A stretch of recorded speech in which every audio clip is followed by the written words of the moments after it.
Hello, Dr. Coker here, and this is a guide to Castrum Abania from Final Fantasy XIV. With patch 6.4, some changes were made to this dungeon, and this guide has been updated to include them. Please like and subscribe. I'm releasing guides for every story dungeon and trial in the game, so you always know what's coming. Let's get started.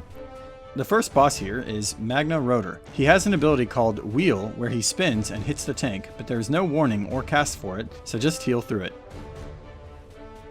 FFXIV is a spell where he puts a circular AoE marker on the floor. Just step out of it to avoid getting hit.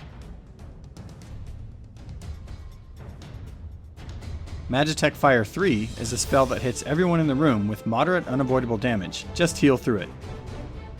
Wild Speed is a bit more interesting. He will mark several lines on the floor showing you what path he's about to take. Avoid stepping in any of these so you don't get run over. He will do this repeatedly. During this time, some adds will spawn that are near cannons. Kill them and you can take control of a cannon. Once you hit the boss with a cannon, he will stop doing his Wild Speed ability. Then it's rinse and repeat until he's killed.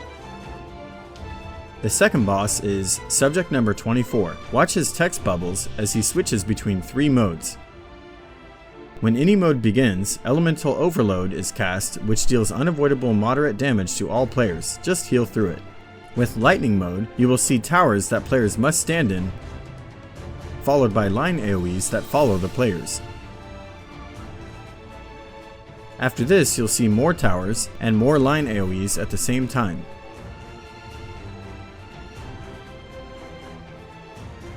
Between elemental modes, he will kneel and take extra damage for a time, so give him a beating.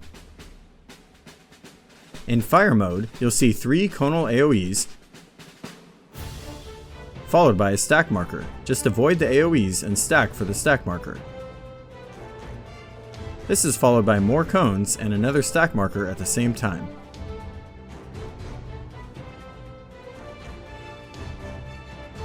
In Ice mode, you'll see checker AoEs followed by spread apart markers.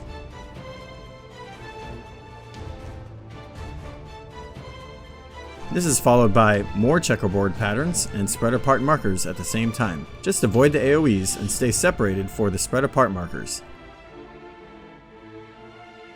The final boss here is Inferno, and he becomes more difficult the longer he's alive, so this fight is a DPS check. In the first few seconds, he'll do Ketu Slash, which is a heavy hit on the tank. Just use mitigation and healing as needed. Rahu Blaster is a line AoE targeting a random player, but there is a marker, so just step aside to avoid the damage.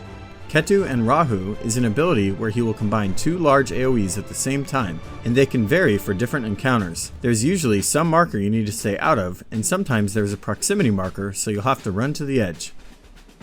After some time, you will see a message telling Inferno it's time for his medicine. He will go to one side and flash red for a moment. After this, both of his Ketu abilities will become more powerful. Ketu Slash now applies a bleed to the tank. Ketu and Rahu now combines multiple AoE markers to avoid. Also, the patterns vary, but they are always a mix of many AoEs at once.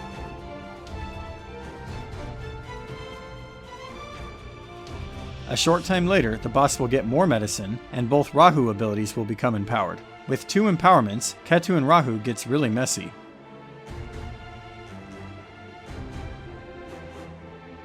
Also, you will start seeing adds that tether to players, as well as one add that carries the boss's medicine. The tethered adds should be killed first to protect the players, but try to kill the packer as well, or else the boss will be juiced up even further with more medicine.